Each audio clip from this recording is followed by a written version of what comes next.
പുറത്താക്കും പറഞ്ഞേക്കാം. അല്ലെങ്കിൽ ഓരോ നിമിഷവും മനുഷ്യൻ ഇവിടെ തീ തിന്നാ നടക്കുന്നേ. അതിനിടയിലാ തന്നെ പോലെ മറ്റൊരു മണ്ടന്റെ ശല്യം. മണ്ടനോ? ഞാനോ? മാഡം, മാഡത്തിന് മുമ്പ് പലതവണ ബുദ്ധി പറഞ്ഞു തന്നത് ഞാനാ.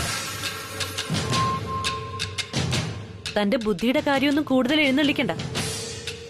തന്റെ ബുദ്ധിയുടെ ഗുണം കൊണ്ടാ താനിപ്പൊ തപ്പി തടഞ്ഞു നടക്കുന്നത്. താൻ മണ്ടനല്ലോ, മരമണ്ടനോ? മാഡം, അതൊക്കെ പറഞ്ഞ് വീണ്ടും എന്നെ വിഷമിപ്പിക്കരുത്. ഞാനിങ്ങനെ ആയതിന് പിന്നിൽ വലിയൊരു കഥയുണ്ട്. പക്ഷേ മാഡത്തിനോട് ഞാൻ പറയാത്തതാ. ആ കഥ പറയാൻ മാഡം എന്നെ നിർബന്ധിക്കരുത്. മാഡത്തിന് അറിയാൻ നിർബന്ധമാണെങ്കിൽ ഞാൻ പറയാം. കേൾക്കണോ? മാഡം, സഡ മാഡം പോയോ? ഞാൻ മണ്ടനാണെന്ന് പോലും. എനിക്ക് ഇങ്ങനെ ഒരു അവസ്ഥയായപ്പോ ഞാൻ മണ്ടനും അവള് വലിയ ബുദ്ധിരാക്ഷസി. ഇന്നല്ലെങ്കിൽ നാളെ പോയ കാഴ്ച എനിക്ക് തിരികെ കിട്ടും. ഞാൻ മണ്ടനല്ലാന്ന് അന്ന് ഈ മദാമയ്ക്ക് ഞാൻ കാണിച്ചു കൊടുക്കും. ദൈവമേ, ഇനി ശരിക്കും പോയോ അതോ ഇവിടെ എങ്ങാനും നിൽക്കുകയാണോ? ഈ വായും വെച്ച് തൽക്കാലം മിണ്ടാതിരിക്കുന്നതാ ബുദ്ധി.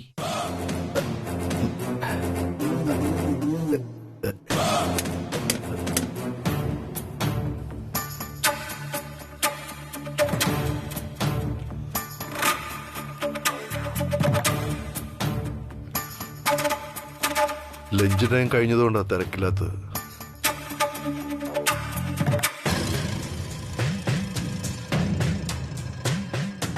അല്ല, താനിപ്പോഴോ ഫയലിന്റെ കാര്യം ഓർത്ത് വിഷമിച്ചിരിക്കുകയാണോ? സാർ, തനിക്കെന്തുകൊണ്ട്? എന്തായാലും മതി സർ. കഴിക്കാൻ പറയാം. അതിനാണ് മട്ടൻ സൂപ്പ്. സാർ, ഒരു 5 മിനിറ്റ് എടുക്കും. സാറല്ല, ഞങ്ങൾ വെയിറ്റ് ചെയ്യാം. ഓക്കെ. ഡയറിയുടെ കാര്യം സാറിനോട് പറയുന്നതാ നല്ലത്.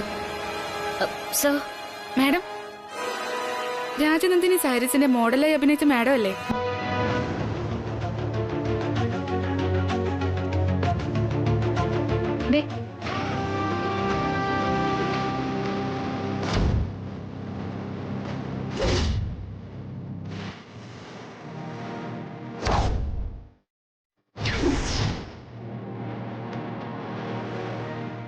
ഇത് മാഡം അല്ലേ? അതെ, ഞാൻ തന്നെയാ. സാർ, രവിചന്ദ്രവർമ്മ സാറല്ലേ?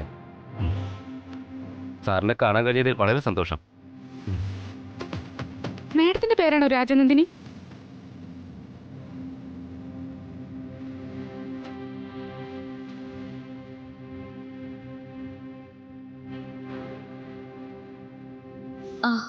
അതെ. സത്യം പറഞ്ഞ ഞാൻ സാരിയൊന്നും എടുക്കുന്ന ആളല്ല. പക്ഷെ മാഡത്തിന്റെ ആട് കണ്ട ശേഷമാണ് ഞാൻ സാരി എടുക്കാൻ തീരുമാനിച്ചത്.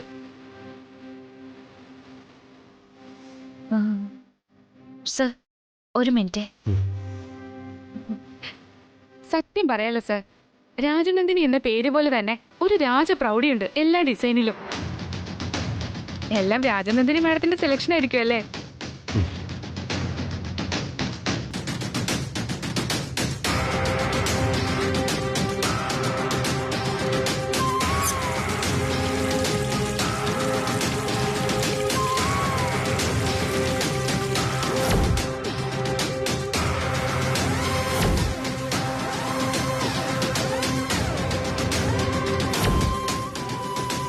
എനിക്കെന്താ പറ്റിയത്?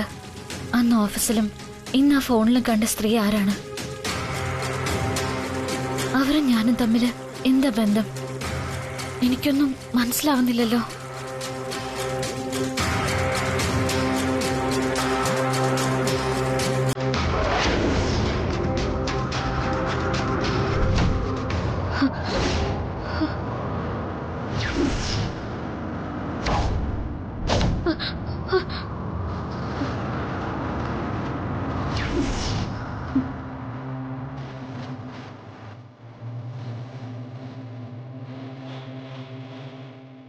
ഇതെന്റെ വെറും തോന്നലല്ല.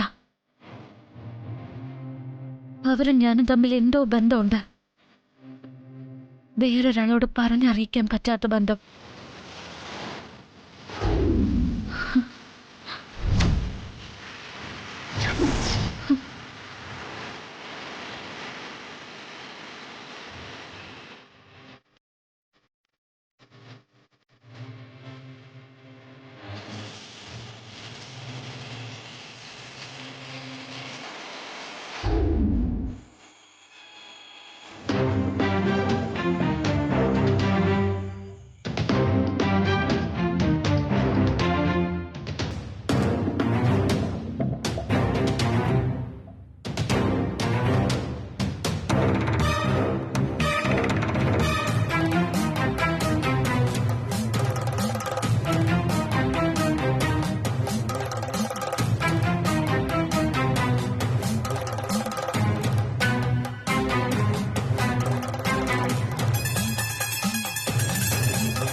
ഇത് നന്നായിരിക്കുന്നല്ലേ? ആഹാ എല്ലാരും വളരെ ഹാപ്പി ആണല്ലോ. എന്താ സാന്ദ്ര ഒരു surprise visit? Anything special? Nothing sir, just A casual visit. അത് ഞാൻ വിശ്വസിക്കില്ല. ഫസ്റ്റ് റീസൺ, സാന്ദ്ര അമ്മയെ മിസ് ചെയ്യുന്നുണ്ട്. ആൻഡ് സെക്കൻഡ് റീസൺ, വീട് മാറിയിട്ട് താൻ ഇതുവരെ ഇങ്ങോട്ട് വന്നിട്ടില്ല. സോ ആ സന്തോഷം ഷെയർ ചെയ്യാൻ തന്നെ മിസ് ചെയ്ത അമ്മ തന്നെ സാന്ദ്രയെ വിളിച്ചതല്ലേ? am I correct? No Raghu, രഘുവിന്റെ സെക്കൻഡ് പ്രൊഡിക്ഷൻ തെറ്റിപ്പോയി. മദർലോ വിളിക്കുന്നതിന് മുൻപ് സാന്ദ്രയെ ഞാനാ വീട്ടിലേക്ക് വിളിച്ചത്. അത് നന്നായി രേഖ. താൻ ഇങ്ങോട്ട് ക്ഷണിച്ചത് സാന്ദ്രയ്ക്കും വളരെ സർപ്രൈസ് ആയി കാണും അല്ലേ സാന്ദ്ര? അതെ സർ. സാന്ദ്രയെ വിളിച്ചു വരുത്തി ഇവിടുത്തെ സാഹചര്യങ്ങളെല്ലാം കാണിച്ചു കൊടുക്കേണ്ടത് എന്റെ ആവശ്യമാണല്ലോ.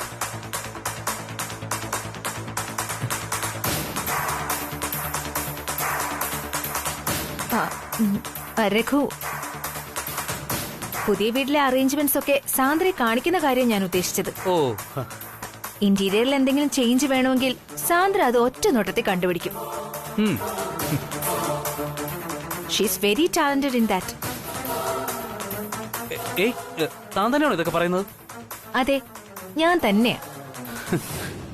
എന്റെ അസിസ്റ്റന്റിന്റെ ടാലന്റിൽ എനിക്ക് നല്ല വിശ്വാസമുണ്ട്. രഘു വേണമെങ്കിൽ നോക്കിക്കോ, ഇവിടെ നടക്കാൻ പോകുന്ന നല്ല ചേഞ്ചസ് സാന്ദ്ര തന്നെ നടത്തി തരും. അല്ലേ സാന്ദ്ര? ഓ ഗുഡ്. അതൊക്കെ അവിടെ നിൽക്കട്ടെ. രഘു ആദ്യം എന്റെ ഫോണിങ് എടുക്ക്. അതിന് ഫോൺ റിപ്പയർ ചെയ്ത് കിട്ടിയില്ലല്ലോ. എന്താ രഘു ഇത്? ഞാൻ പറഞ്ഞതല്ലേ ഫോൺ എനിക്ക് അത്യാവശ്യമായിട്ട് വേണമെന്ന്. എടോ, ഫോൺ റിപ്പയർ ചെയ്യാൻ കുറച്ച് സമയം പിടിക്കും, അതല്ലേ? രഘുവിന് പറ്റില്ലെങ്കിൽ അത് പറയും, ഞാൻ പോയി റിപ്പയർ ചെയ്ത് കൊണ്ടുവരാം. വെറുതെ മനുഷ്യനും. എന്റെ പൊന്നു രേഖ, താൻ പറയുന്നൊന്നും മനസ്സിലാക്ക്. രഘു കൂടുതലൊന്നും പറയണ്ട. തുടങ്ങിയോ രണ്ടാളും കൊച്ചുകുട്ടികളെ പോലെ? ഒരു ഫോണിന് വേണ്ടി ഇത്രയും ആർഗ്യുമെന്റിന്റെ ആവശ്യം എന്താ രേഖ? അങ്ങനെ പറഞ്ഞു കൊടുക്കമേ. എന്തിനാ ആ ഫോൺ തന്നെ വേണമെന്ന് രേഖ വാശി പിടിക്കുന്നത്? എന്താ അതിലുള്ളത്? മദറല്ലോ, അത് പുതിയ പ്രോജക്ട്സിന്റെ ഡേറ്റാസ് മുഴുവൻ ആ ഫോണിലാ.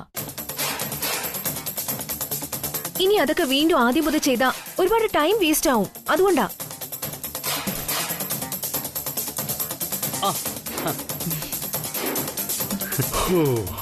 എന്താ അനിയത്തി കുട്ടി, എല്ലാരും കൂടെ ഒരു ചർച്ച? ഒന്നുമില്ല ബ്രദറിലോ, ഞാൻ രഘുവിനോട് എന്റെ ഫോൺ റിപ്പയർ ചെയ്യുന്നതിനെ കുറിച്ച് സംസാരിക്കുകയായിരുന്നു.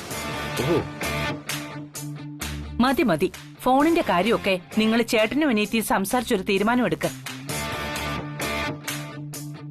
ഞാൻ എന്റെ മോളോടൊന്ന് സംസാരിക്കട്ടെ. ഓ, മരുമകള് വന്നപ്പോൾ നമ്മളൊക്കെ ഔട്ട്. ശരി, ആയിക്കോട്ടെ. മോളെ ശ്രീലക്ഷ്മി, ഫോട്ടോഷൂട്ട് ഗംഭീരമായിരുന്നു അല്ലേ? മോളുടെ ഫോട്ടോസ് സാന്ദ്ര എനിക്ക് കാണിച്ചു തന്നു. രാജനന്ദിനി സാരി മോൾ ഉടുത്തപ്പോ സാരിക്കും ഭംഗി കൂടി, മോളെ കാണാനും നല്ല ഭംഗിയുണ്ടായിരുന്നു.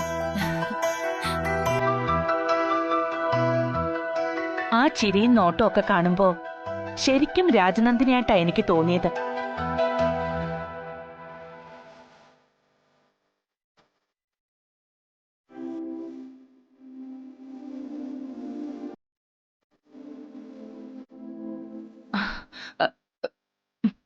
അല്ല, ചിലപ്പോ എനിക്ക് പെട്ടെന്ന് തോന്നിയതാവും. രാജനന്ദിനി സാരിയൊക്കെ ഉടുത്ത് കണ്ടപ്പോ അവൾ ഇവിടം വിട്ട് പോയിട്ടില്ല എന്നൊരു തോന്നല്. അതാ അമ്മ അറിയാതെ പറഞ്ഞു പോയത്.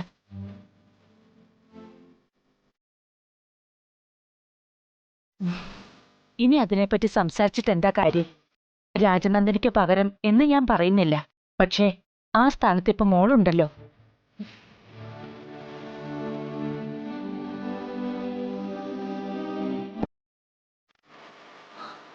ഈശ്വര, നാം ഒന്ന് പിഴച്ചല്ലോ. പറഞ്ഞ കാര്യങ്ങൾ സത്യമാണ്. ശ്രീലക്ഷ്മിയുടെ അമ്മയെന്നുള്ള വിളിയിൽ ഞാൻ കാണുന്നത് രാജനന്ദിനിയെ തന്നെയാ.